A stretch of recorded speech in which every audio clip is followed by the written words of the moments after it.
Welcome to Haunted Road Media. I'm your host, author, and ghostorian Mike Ricksecker with another Top 11. This Top 11 happens to be the Top 11 Haunted Toys.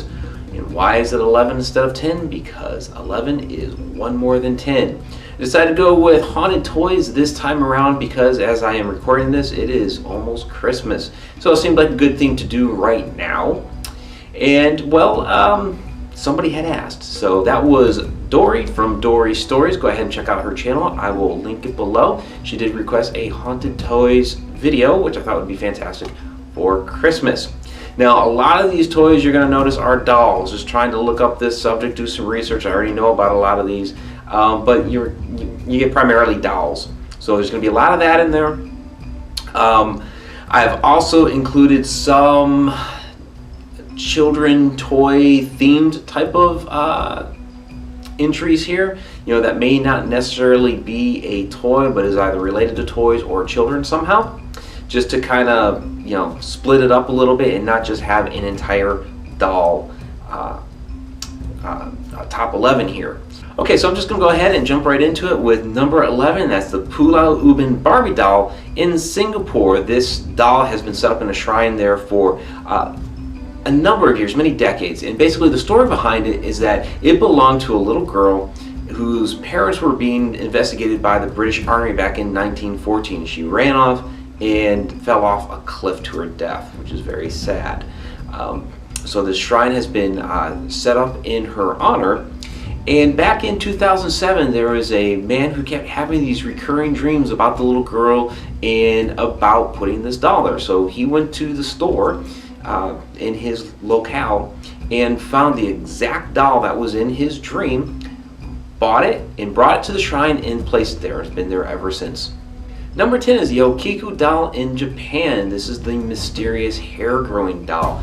Again, another sad story where there was a soldier who brought home this doll for his little sister, 2-year-old sister, and she passed away of an illness just a year later, but she played with the doll incessantly for a year straight. She loved it, but passed away. And this is again early 1900s. Well, the doll has been placed in a museum since 1983, and the reason why it's so unusual is that when the doll was originally bought, it had short cropped hair, and the hair continues to grow, and it's as long as 25 centimeters now.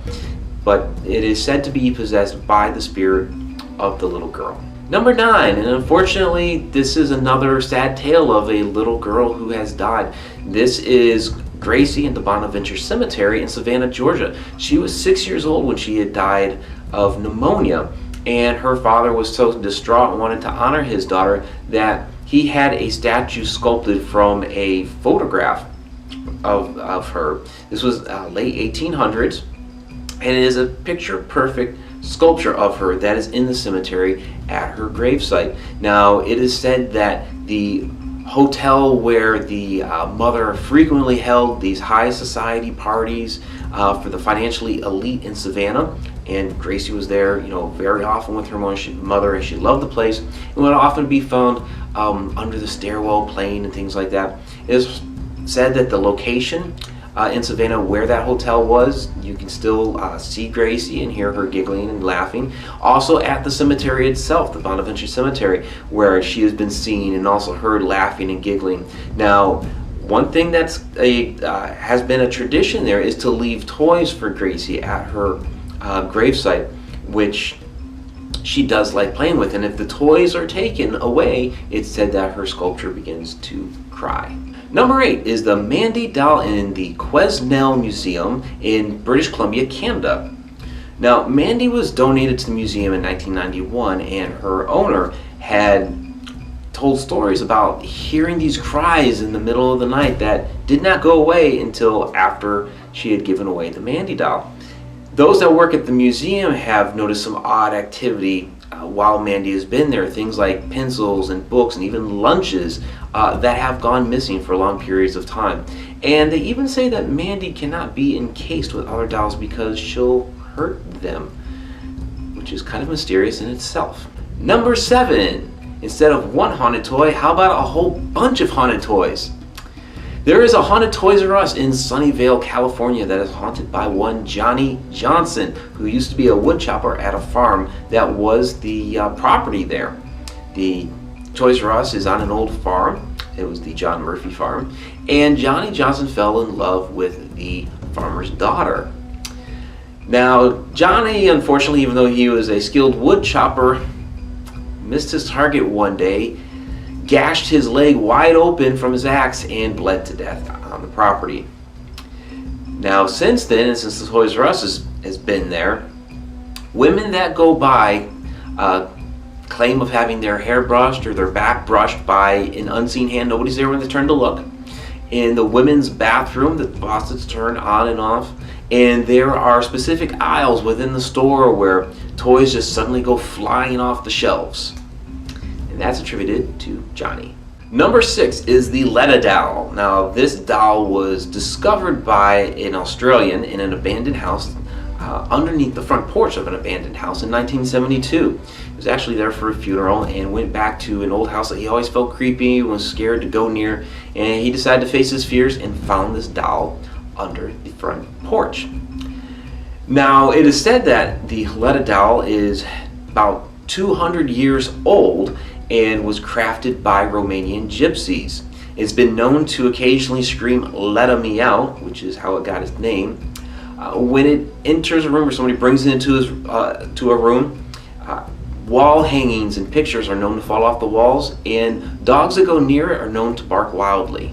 Number 5. Now, this is one that's not a toy, but it is related to a haunted object that has to do with children, and that's the Crying Boy painting.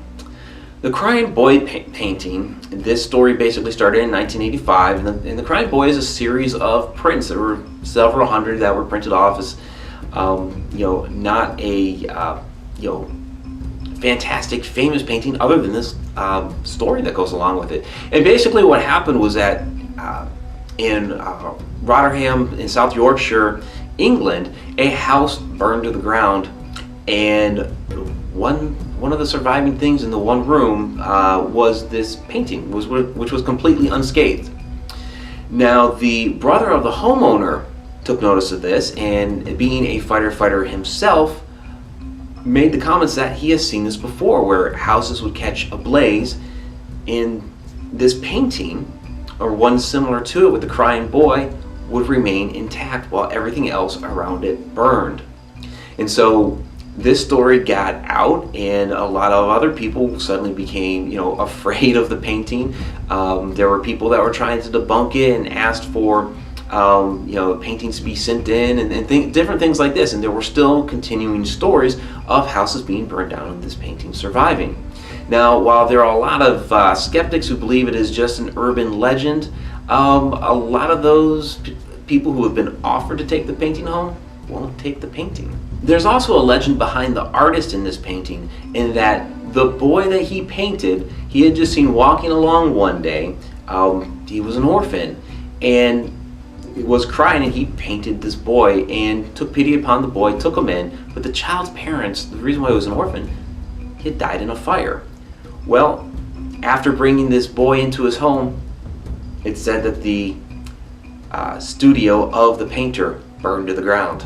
So another fire tale to go along with this ghost story. Number 4 is Harold the Haunted Doll. Now, Harold has actually been featured by one of its owners in a short story in Encounters with the Paranormal from Haunted Road Media. And her tale of her ownership of it for the couple years that she had it is that there were a couple people that she knew, completely healthy, great people, that died under mysterious circumstances, that had come in contact with the doll and died shortly thereafter coming in contact with it. She developed strange illnesses, so did her husband, and she finally sold the doll off. The current owner also claims that people that have been close to it have died. Other people have come down with illnesses. People that have taken photographs of Harold have also become very ill. He also allowed the Harold the Haunted Doll to be featured on a episode of Ghost Adventures, and Zach Bagans brought Harold onto the island of dolls down in Mexico. Number 3, Ouija boards or spirit boards, or however you want to define, what was known as the talking boards that came out in the late 1800s. The reason why I've included here is because it's marketed as a game, and it originally was sold in toy stores starting in Pittsburgh, of all places. Now, many people these days will tell you that Ouija boards are not a game. A lot of people have, told stories or horror stories of things that have happened to them by using a Ouija board. Others have told stories about how they've been able to communicate very well with spirits from the other side. So there's definitely some back and forth as to whether these are objects you should use or should not use. I'm not going to weigh in on that here. You can make that decision for yourself. Number 2 is Robert the Doll. Now, Robert the Doll was given to Robert Eugene Otto back in 1904 when he was 4 years old. And upon receiving the doll, Robert said, "No, my name is Gene. The doll is going to be named Robert." It was frequently told that when Robert was playing with his doll in a room by himself, that people could hear multiple voices giggling and laughing and talking. When Robert grew up and moved off to college for a while, neighbors walking by many times said that they saw Robert staring at them through the windows. When Robert finally got married, had his own family, ended up moving back to the home with his wife, he brought Robert back out and developed this strange attachment. There was a serviceman that came by one day. He talked about Robert growling at him. When Gene passed away, his wife wanted nothing to do with the doll anymore and put it in the trunk just to get it out of the way. Later on, the doll was donated to the Fort East Martello Museum, where it has been on display, and it is said that if you do not ask Robert permission to take a photograph of him, the photograph will come out blank or distorted somehow. And the number 1 haunted toy is Annabelle the Doll. And of course, I've included that as number 1 because of the notoriety it has received over the last few years, being connected with the Conjuring movie, and then of course having its own spin-off movie itself. Now, the doll itself is not a porcelain doll that's depicted in the movies. In fact, the one in the Conjuring is very silvery, and I don't know why anybody would ever think of buying a silvery, very creepy looking porcelain doll like that. For the movie Annabelle, they made it white, and more believable that somebody would buy that kind of doll. The real Annabelle doll is a Raggedy Ann doll. Very large one, in fact. And so, for Hollywood's sake, you can see why they made it creepy looking, because the Raggedy Ann looks very, very innocent. In fact, I had a Raggedy Andy when I was a small child. Smaller one, though. So in any case, the story goes that the Annabelle doll was bought by a mother for her 28-year-old college nursing student daughter, who brought it into her home, and she and her roommates had a lot of crazy things going on with this doll, where it was moving around, changing positions, leaving messages on parchment when there was no parchment even in the house. A friend that stopped by and spent the night had this thing wake up in the middle of the night and straddle him, try to strangle him. A lot of different crazy things like that were going on.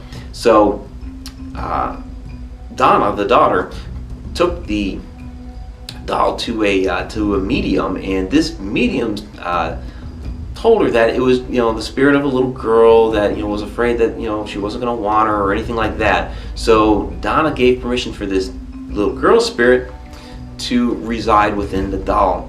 And of course, it was not a little girl spirit. It was something a bit more sinister and malevolent, and crazy things continued to happen. Well, the wards were brought in, and they deduced what was really going on with the Annabelle doll. Donna wanted it completely gotten rid of, so she gave it to the Warrens, and it is now on display in the display case in the Warrens Museum to this day. That is it for my top 11 haunted toys. I hope you enjoyed this list. If you have any others that you'd like to include or would like to comment on the ones that I included here in this video, please go ahead and leave some comments below. Let me know your thoughts and reactions. If you liked the video, of course, go ahead and give it that thumbs up. Would really appreciate that. And if you have not yet, please subscribe. And also, if you have any ideas for other top 11 videos, please go ahead and leave that in the comments as well. I have a couple more that are going to be coming up here that have been requested, and I do honor your requests, as this one here was requested by Dory from Dory Stories. So, without further ado, until next time.